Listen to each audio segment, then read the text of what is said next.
calendar, an administrative calendar, and the board will remain to listen to the thoughts and comments of residents who are here. Will you please begin with the Pledge of Allegiance, led by Councilman Anthony. I pledge allegiance to the flag of the United States of America and to the republic for which it stands, one nation, under God, indivisible, with liberty and justice for all.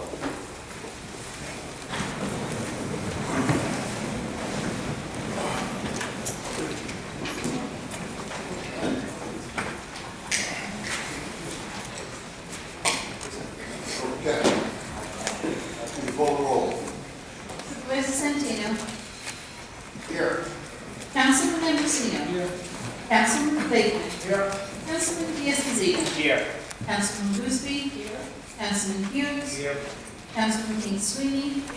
Receiver of taxes, Donald Slater. Here. First item, please.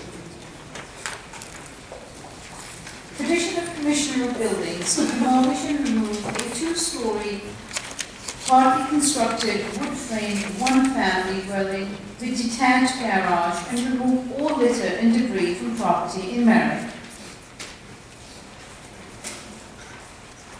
Is there anyone who would like to be heard on this item? Being none, I'll accept the motion, please. Supervisor, I move the public hearing be closed and the item adopted. Second. Supervisor Santino. Aye. Councilman Ambrosino. Councilman Blakeman. Aye. Councilman Diaz-Padrón. Aye. Councilman Boothby. Councilman Hughes. Aye. Councilman King Sweeney. Next item, please. Proposed local law regarding regulation and restrictions to limit parking in Lido Beach. Is there anyone who would like to be heard on this item? There being none, I'll accept the motion, please. I move that the public hearing be closed and the item adopted. Second. Supervisor Santino. Aye. Councilman Ambrosino. Councilman Blakeman. Aye. Councilman Diaz-Padrón. Aye. Councilman Boothby. Councilman Hughes. Aye. Councilman King Sweeney. Next item, please. Proposed local law regarding parking or standing prohibitions in Garden City and Merrick. Is there anyone who would like to be heard on this item? There being none, can I have a motion, please? Move the public hearing be closed, proposal adopted. Second. Supervisor Santino. Aye. Councilman Ambrosino. Councilman Blakeman. Aye. Councilman Diaz-Padrón. Aye. Councilman Boothby. Councilman Hughes. Aye. Councilman King Sweeney. Next item, please. Proposed local law regarding arterial stops in Oceanside and Woodmere. Would anyone like to be heard on this item? Being none, I'll accept the motion, please. I move that the public hearing be closed and the item be adopted. Second. Supervisor Santino. Aye. Councilman Ambrosino. Councilman Blakeman. Aye. Councilman Diaz-Padrón. Aye. Councilman Boothby. Councilman Hughes. Aye. Councilman King Sweeney. Aye. Next item, please. Proposed local law regarding traffic regulations in the vicinity of schools in Merrick and Seaford. Would anyone like to be heard on this item on the calendar? There being none, I'll accept the motion. I move that the public hearing be closed and the item adopted. Second. Supervisor Santino. Aye. Councilman Ambrosino. Councilman Blakeman. Aye. Councilman Diaz-Padrón. Aye. Councilman Boothby. Councilman Hughes. Aye. Councilwoman King Sweeney. Next item, please. Proposed handicap parking on public streets in Elmont, Merrick, and Wanton. Would anyone like to be heard on this item on the calendar? Being none, I'll accept the motion. Mr. Supervisor, I move that the public hearing be closed and that the item be adopted. Is there a second? Supervisor Santino. Aye. Councilman Ambrosino. Councilman Blakeman. Aye. Councilman Diaz-Padrón. Aye. Councilwoman Boothby. Councilman Hughes. Aye. Councilman King Sweeney. Aye. Next item, please. Proposed acquisition by eminent domain of premises pursuant to urban renewal plan for the Roosevelt Housing Improvement and to allocate advance payment sums for such acquisitions in Roosevelt. Okay, I have a John Moss.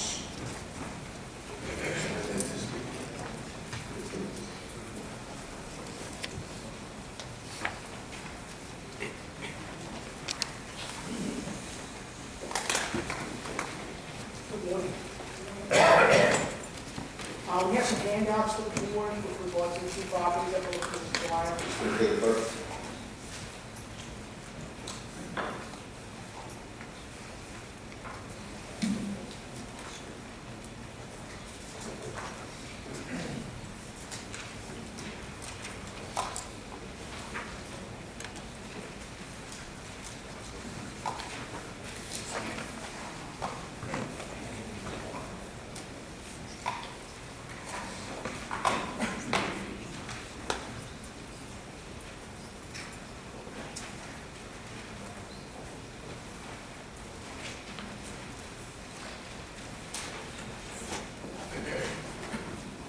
I'll start while they're marking this. My name's John Moss. I work with an outside counsel with the Department of Planning and Economic Development.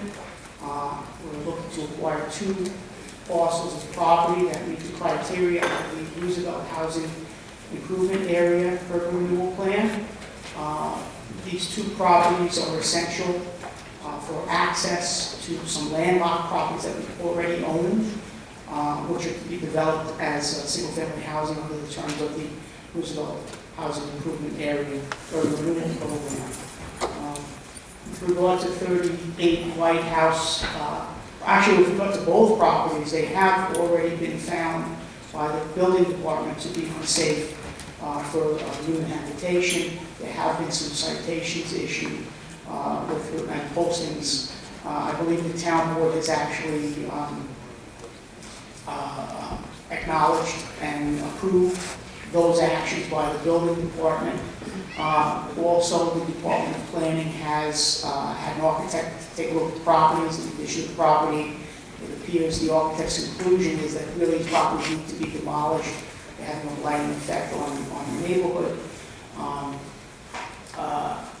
Pursuant to the entertainment procedural law, offer letters were provided to the owners of each of the properties, and carbon copies of those offers were sent to the bank attorneys who were representing the intended foreclosure actions. The offers were made at the highest approved appraised value as required under the entertainment procedure law. No response was received for those offers, and deemed basically rejected at this point. I note that on 38 White House Avenue there was a foreclosure sale which occurred in the middle of February. I've spoken with the auction clerk and confirmed with him that the bank actually credit bid in and purchased back the property. However, there is no new record title owner yet. I'm assuming the closing has not occurred. We did, or the Department of Planning actually sent a notice of this hearing to the attorney representing them in that action. So everybody's notified with regard to what we're looking to do. If there are any questions with regard to what we're trying to do with the property, landlocked property, or the access property that we're looking to acquire now, Maureen Domino is here from the Department of Planning. She can certainly field any questions with regard to those items. Mr. Moss? Yes.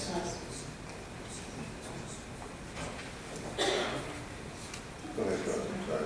This is Mr. Moss. I visited those areas, the properties. I saw both of those homes. I know we just discussed number 38 and also 64. Actually, if I can, if you would, Madam Clerk, call the second item since we're talking about, we'll deal with them jointly because they're essentially the same issue.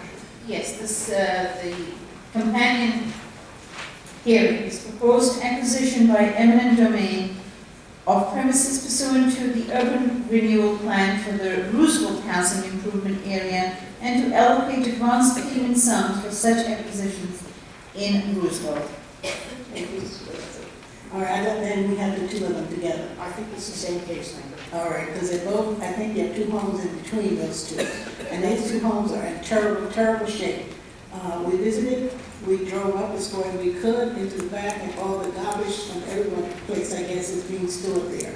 So, I would move the proposed resolutions, and I would like to, this time if I can, just accept it. Well, let me just, if I can, see you, Councilwoman, just see if there is anyone in the audience who would like to speak on these matters. There being none, any other members of the board have any questions? There being none, then would you, and they are the same case numbers, so we'll call them jointly, Madam Clerk, for a vote. So we have a motion, I need a second. Second. And that is full vote.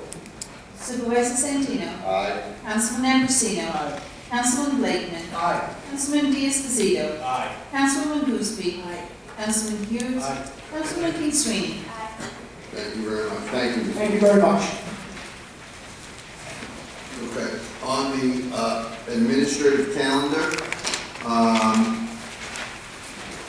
I have items number, I'll call the administrative calendar.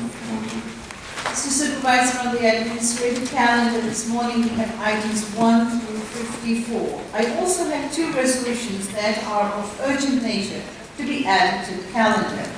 The first resolution calling a public hearing on local law to add a new paragraph U of section 163-37 of chapter 163 of the Code of the Town of Hempstead in relation to prohibiting vehicles with expired registration stickers or inspection stickers from entry upon town marinas and dock property.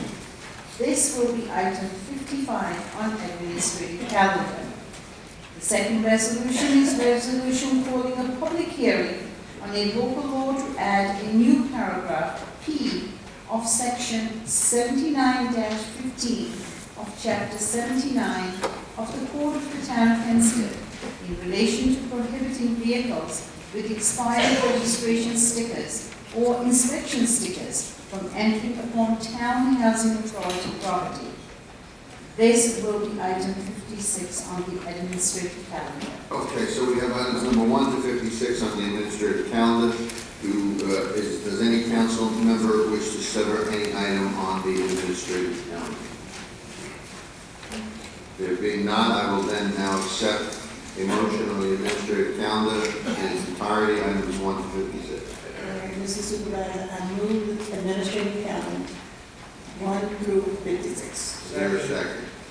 Okay. Now we do have a few members of the public who are signed in to discuss items on the administrative calendar. Okay.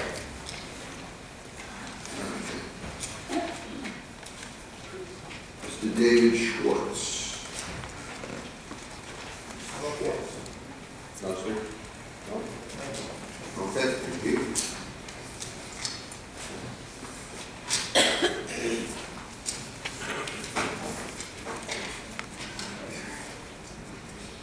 Donna Casala. Donna? Your name and address for the record, please.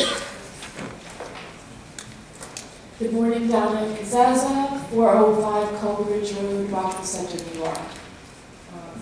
First of all, I want to say I'm very encouraged with the progress that the town of Hempstead has made with respect to their website and the progress showing the agenda, and minutes, and RFPs. So it's a work in progress. Thank you. Second, the Power Sale Charters Inc. Item that's on 43. For whatever reason, maybe it was an oversight, but that particular contract and rates and all that were not on the agenda. So could you let me know who the principal is of this Power Sale Charters? Commissioner Bakich. The housing, we need to, yeah. And if we can maybe have it put on? Okay, but we'll certainly do that. I will meet with her in the back of my information supervisor. Well, you can just tell me out loud. I don't have that with me, that was sent over to me part of the, on the, it was printed out, looking that up. And the only other request, as a work in progress, as these contracts are on the websites, maybe every 6 months we could do a cumulative, how many contracts were awarded to Cameron Engineering, how many were awarded to so-and-so, just so we can get an idea of whether it's been, fairly shifted, some of these professionals. So, Ms. Beckett, you're going to have this before the meeting's over, so we'll give you all the information you need.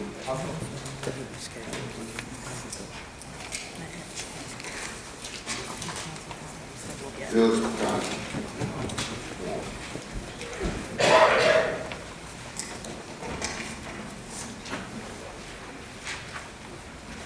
Village Kachi, 1165 Orange Street, Franklin Square, New York. Administrator item number 4, regarding handling the photo fees. Are these fees going to apply to passport photos? Madam Clerk? Yes, Supervisor. Okay. Are they going to apply to citizen ID cards? No, Supervisor. Are they going to apply to child ID cards? No. We received a mailing from, titled from the town clerk. It made no mention, it talked about passports, but it didn't speak about the additional fees that are now going to be charged. Since we spend a lot of money sending these mailings out to inform the public, so it is said, it would be helpful if we give full disclosure as to the cost of the passport. Okay. On items number 8 through 24, these are all fee increases. I'll just put it into one question. What's the estimated revenue that's going to be added, to the town's budget, based on these fee increases, which I believe most of them are.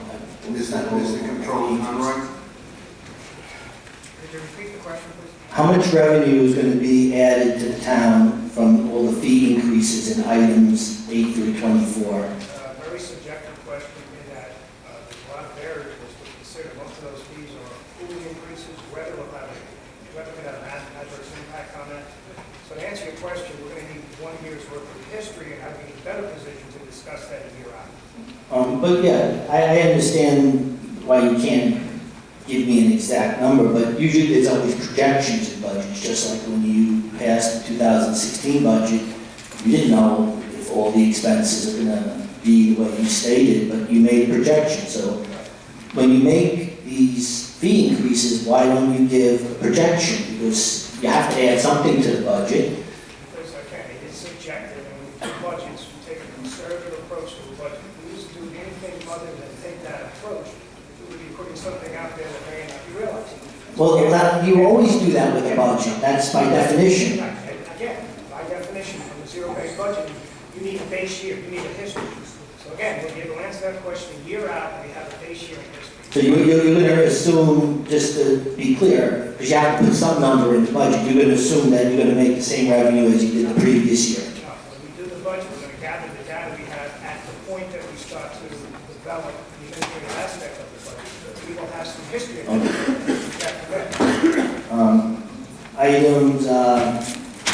Item number 53, regarding the prohibition of fee-based air compressors at gas stations. Why was this law passed or proposed? We have for some time, Mr. Procacci, had a law in the town of Hempstead that required that free air be provided at all service stations in the unincorporated parts of the township. What the law, as it was originally passed, which was more than 20 years ago, it permitted air machines that had coin slots in it, that as long as there was certain signage, decal or whatever, that indicated that air was free upon request. What our inspectors, who enforced this found is that it was, the way it was being done is you have to come inside the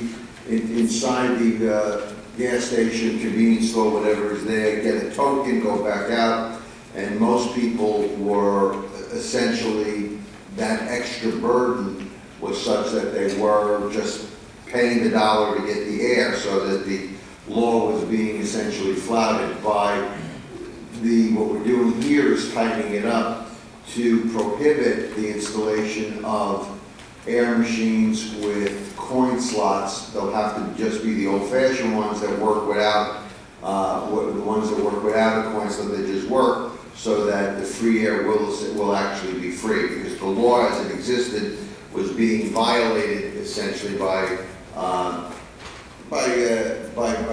machinations that made it very onerous for somebody to get the free air. This way, we will ensure that the free air will be available. It's a very user-friendly, customer-friendly, taxpayer-friendly item. Were gas station owners notified of this legislation that was on the calendar for today? It's on the website. Okay, so they weren't, a mailing wasn't sent out to each gas station owner? Not to my knowledge. Does the town plan on notifying gas station owners after today that they have to comply with this law? It's on the website. And it's going to be subject to a legal notice. So essentially, if they don't happen to read the paper, I don't know if Newsday's going to print today the story about it, and they don't know that the law exists because they don't go on the website regularly, so they're going to be fined how much?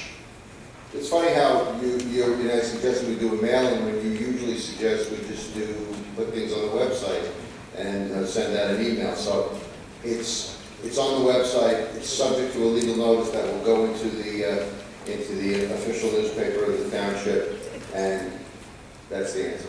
Okay, well, yeah, just since you bring it up as far as my criticism of mailings, putting out mailings that do not provide adequate information, like the fee increases for the passports and stuff, my feeling is that these mailings, if they were comprehensive, I would not have an issue with them.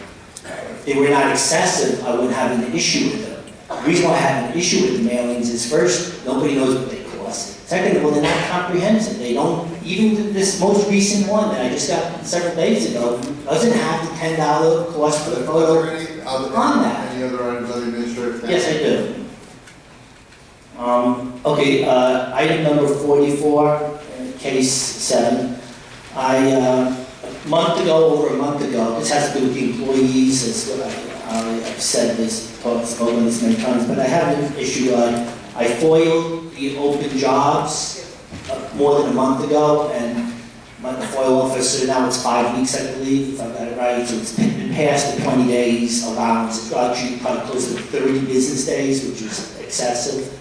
It's usually 25 business days, including the 5 days of notification. They needed more time, according to Marie Jerome in the FOIL office, to get this to me.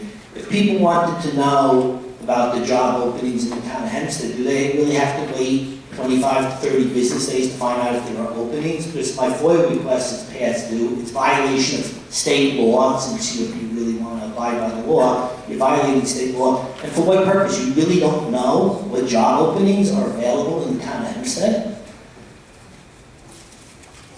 Mr. Supervisor Mayor? I'd have to check with personnel, but I don't know that there is such a list. And so I'll have to check and see. I mean, that might be why you're being delayed. Well, Basically, look, there is no there's no list. Why don't you just tell me there's no list? If I may, with respect to Mr. Salmon, essentially most of the jobs that we have in the town of Hempstead are governed by civil service. So obviously there are always, in the civil service office, there are lists of upcoming tests. And then in your office, for those that are not subject to a civil service test, we maintain files of people who fill out applications, and then as necessary, those applications are consulted to fill those other positions that are not subject to a test. That's basically how it works, right? But isn't there a request from the department head saying I need so-and-so type of people to the personnel office? And that would be a record that I would receive as part of my FOIA request? And by the list of this stuff, the civil service tests are online. Yes, But as an administrator, how does it work, Mr. Salmon? As an administrative need comes up, departmental need, Department would contact my office and discuss the need. there would be a written request, wouldn't there be? not necessarily. So you're saying there would be no payment generated for a job opening? Not necessarily, it's case by case basis. And see, the thing is, on a FOIA request, I accept the fact when you say no records are found, that's fine, no records exist. But that means you keep no records of requests from personnel director, a department head, to the personnel director, so there's no records. And in government, if there's one thing that I know with government, I worked for government for a short period of time, is they keep records on everything. Everything is done by request, a form that you fill out. And you're saying that you just talk by word of mouth to run an operation the size of the town of Hempstead by word of mouth and personnel. I find that hard to believe, but, and the thing is, why does it take 30 days for me to find out there's no list? And I'm finding out at a town board meeting, not through my normal channels. And most people don't have the time to come down to the town board meeting to find out answers. And you're making it very difficult, and you know, it's against the law. Mr. Salmon, Mr. Rob, would you address the issue of the FOIA request? As I said to you, I believe your full request asks for a list of open positions or jobs in the town of Hempstead, and I am not sure there is such a list. I also asked for applications. So- I also asked for applications. When I request, I asked for You're not, you want people who have applied? You want Yes, I asked for the jobs. You could cross out, and I'll pay the 25 cents. Yeah, we'll give. Cross out all the, You can have a blank application anytime. not the blank, the one with the persons. We're not getting applications from people, unless they're already hired. You can have my job application, because I'm here, but you can't have a job application if somebody just applies. You could cross out all the redact their name, their birthday, and everything else, and that'll be fine. I just want to see how many apply. That's the only way, just leave the job title that they're applying for. Mr. Picasso, you're not going to get that, but I think we've answered the question, and your time is up. But you didn't properly respond to the FOIA request. That's against the law. That's fine. Okay. Fine with you to violate the law, it's fine. Thank you very much. Have a nice day. Call the roll, please, on the administrative calendar. Supervisor Santino. Aye. Councilman Andrusino. Councilman Blakely. Aye. Councilman Diaz-Pasito. Aye. Councilman Boothby. Councilman Hughes. Councilman Kingston. I'm particularly happy to vote for item 33. I want to thank Matt Brennan and Rob Romano for pointing out all the great work that he's done. So I look forward to thanking everyone.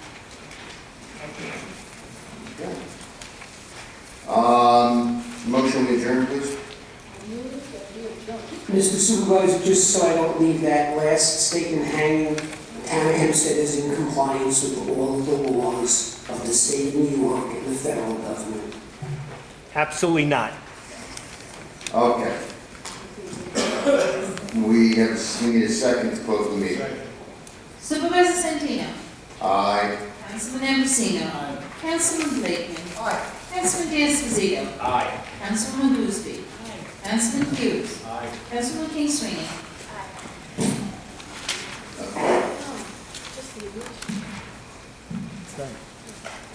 As indicated, the town board will now remain behind to listen to the thoughts and comments of residents.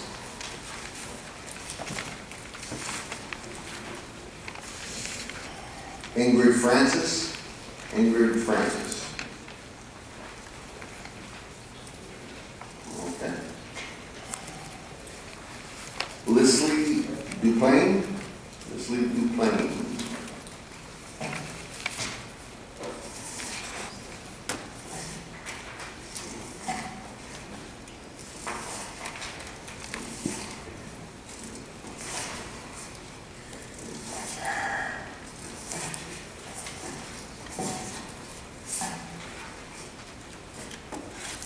Donna Sala.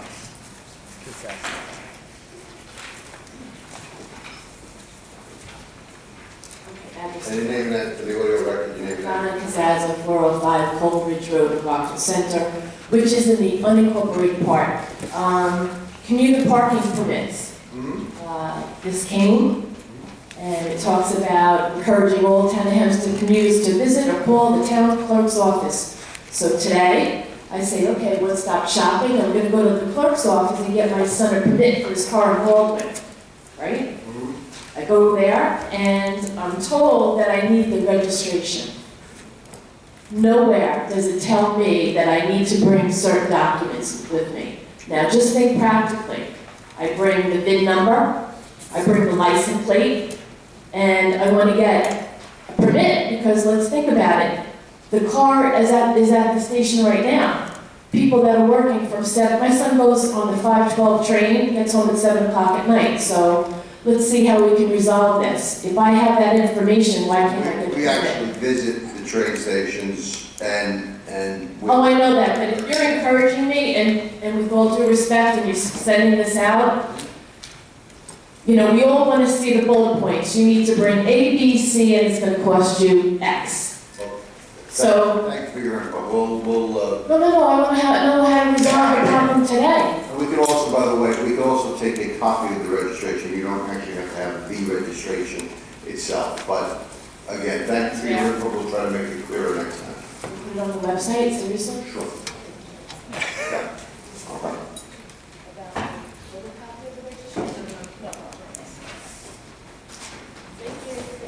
Elizabeth Stein.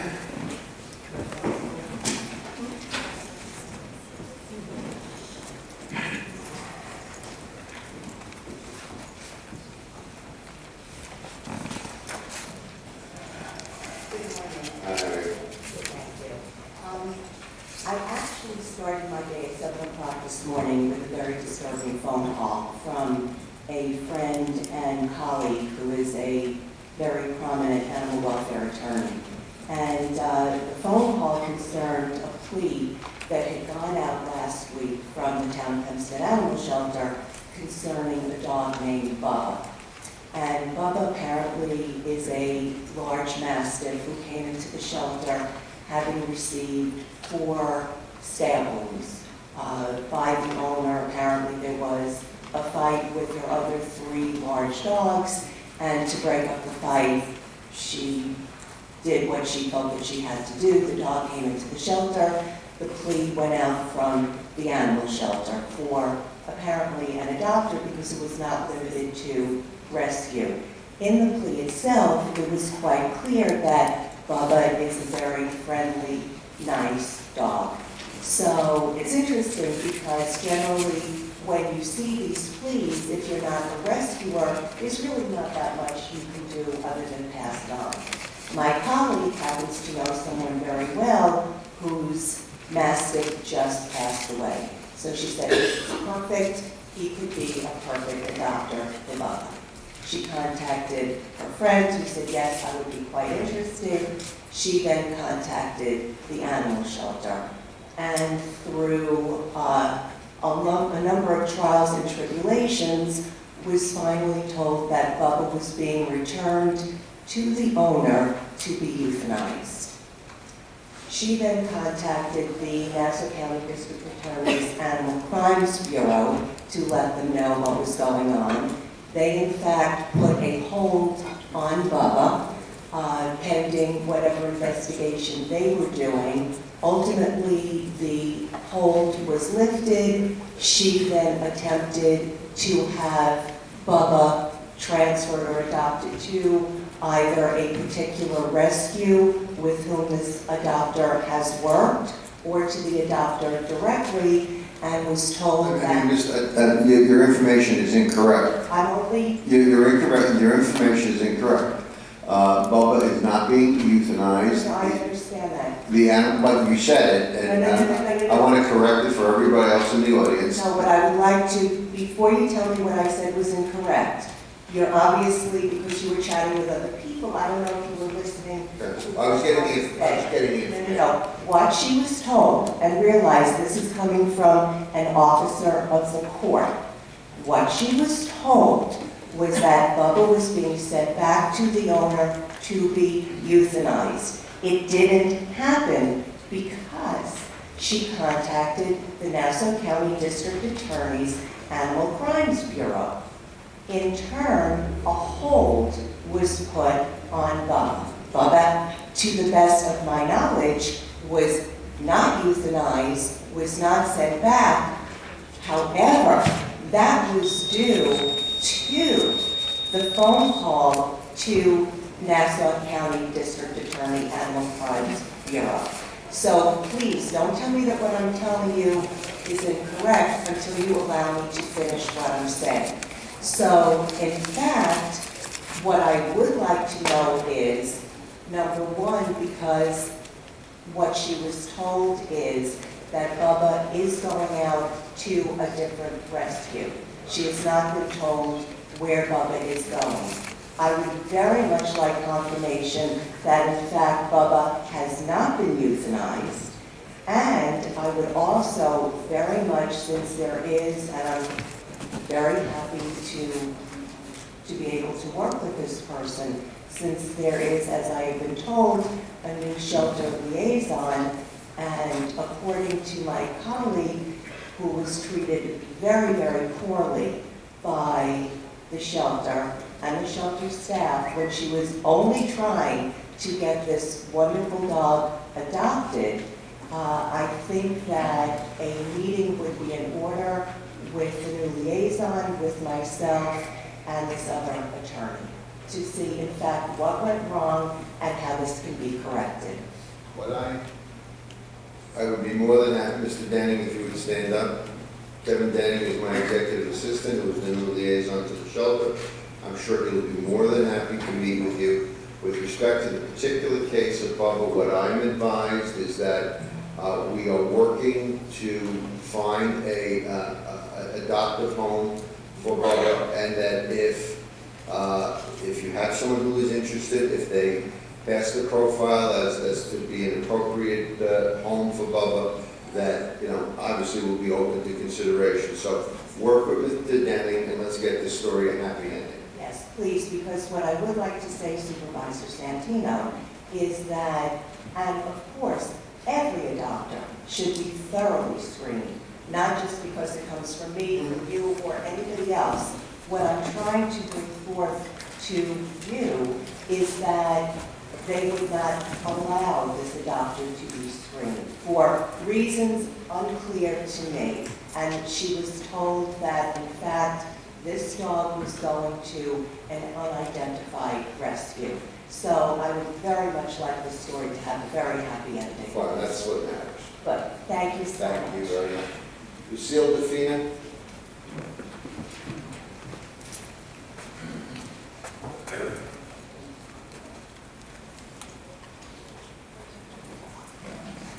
Hi, good afternoon. Do I need to say my address? Yes, please. 2749 Merrick Avenue, Merrick, New York. I'm here again to speak on behalf of the cats in particular today. I just like we want Bubba to have a happy ending. There is a bunch of cats that I really want to have a happy ending. And we've been patient over the last couple of years as we've seen the shelter deteriorate and trying to reach out and beg for help and beg for people to listen. But we're very grateful to you, Mrs. Santino, that from what Diane has told me, we are very hopeful that things have changed. And I too am very interested in meeting the new liaison. But in the meantime, there really is a lot of concern and worry for all the cats. The numbers are really scary. The euthanasia numbers on the cats being close to 200 due to medical, where the dogs were 8. That's drastically different.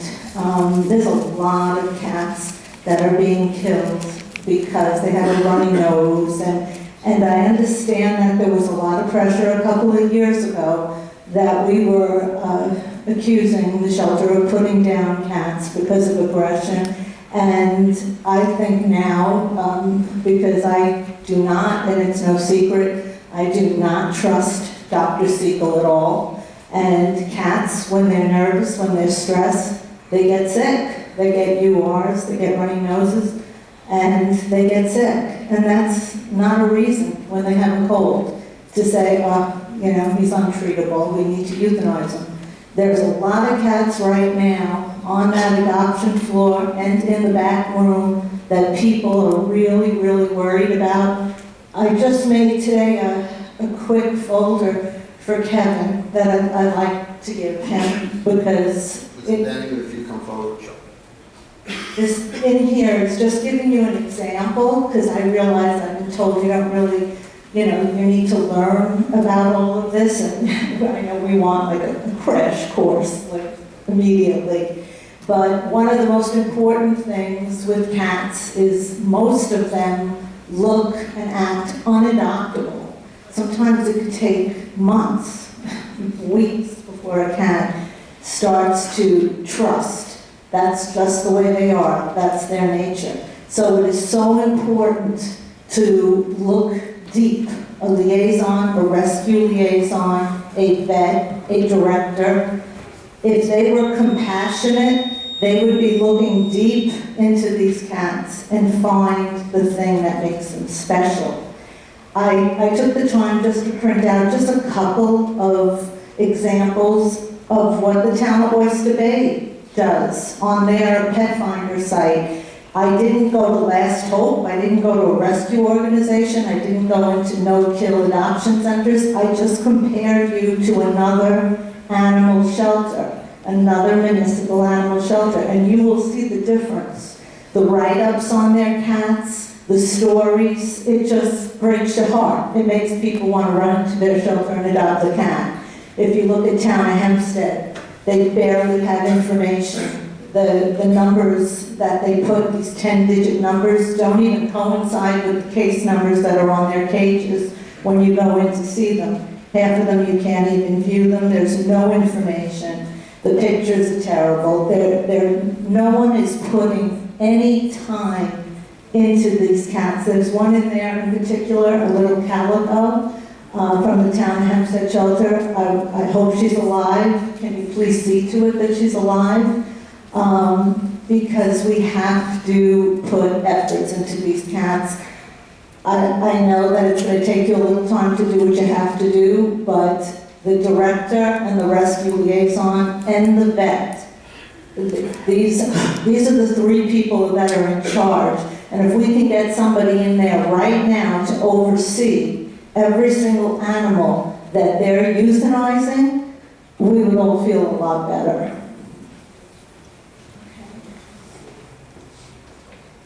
Thank you very much, Mr. Peters. Felix Wakachi.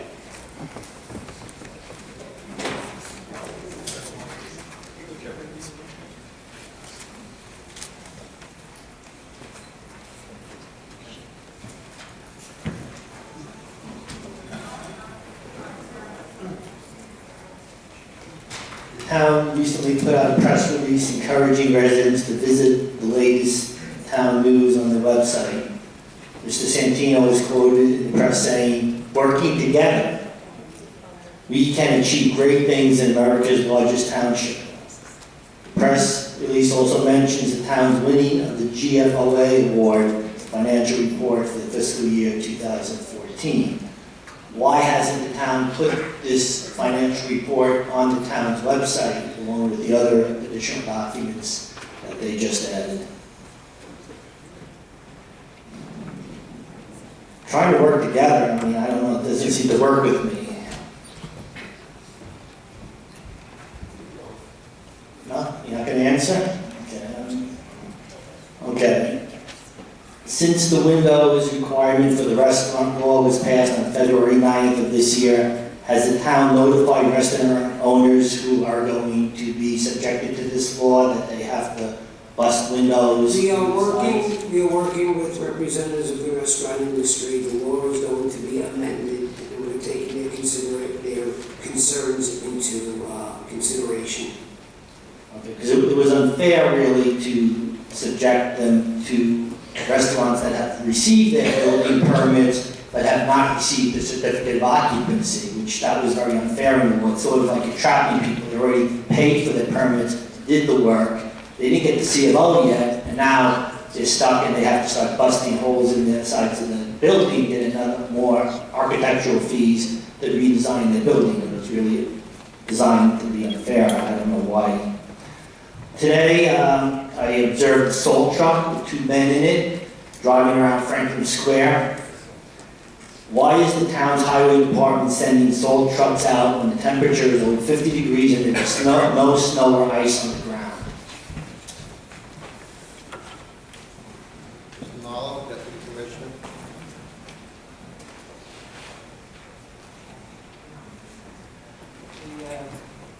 Come all the way up, Deputy Commissioner.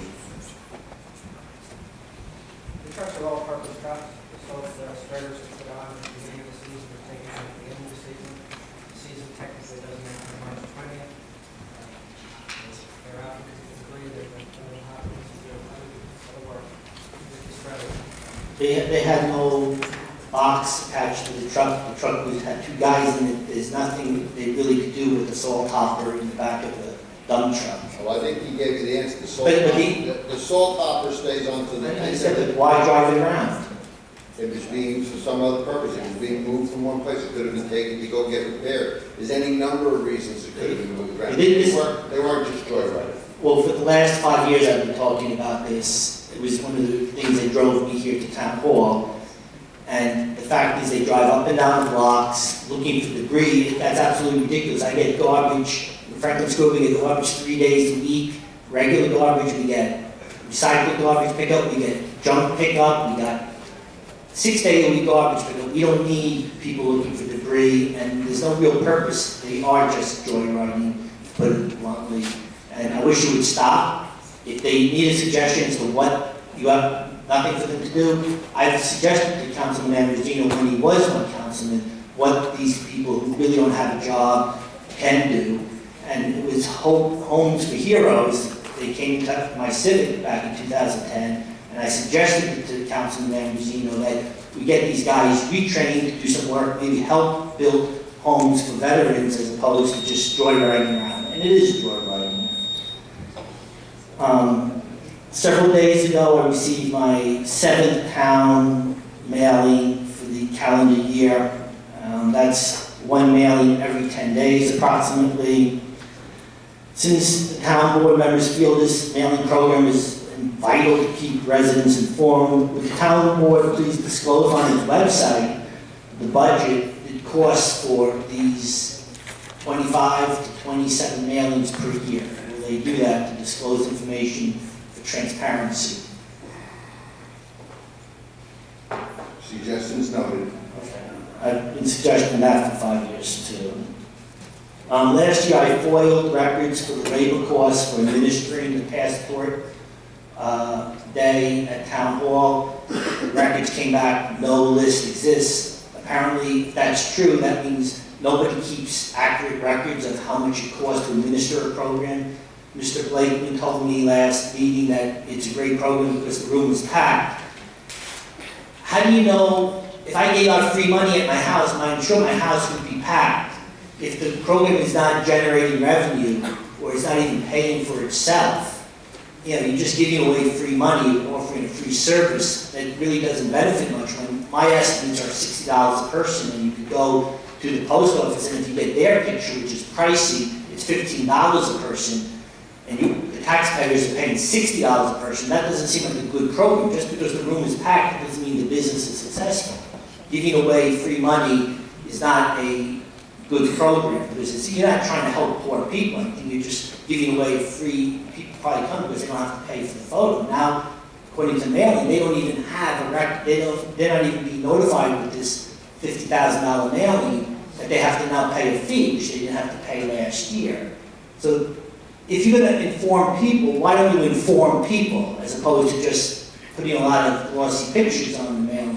I have no problem with information being transferred to residents. It should be done in the most efficient way possible. And my suggestion is, instead, a lot of the mailings are redundant, have the days specified in the town calendar. Why not send one page per month, 2 days before the end of the month for the next month, to let people know what is going to be on the calendar for example, send it out now for April, so people know in April, we have Passport Day, we have this day, we have that day, we have Recycling Day, so people know, and I'll be 12 mailings a year, and I'll be just as effective, probably more effective, because people at least focus on the calendar as opposed to this mailing that doesn't provide all the information for the services that are in this guide, as they put it. You know, the lack of definitive answers to my question shows that gives me the impression that this transparency website thing, you know, notice that you put out yesterday is just a gimmick. You don't really need it, you just... Thank you very much, Mr. McCutcheon. This is how we work together. Thank you very much.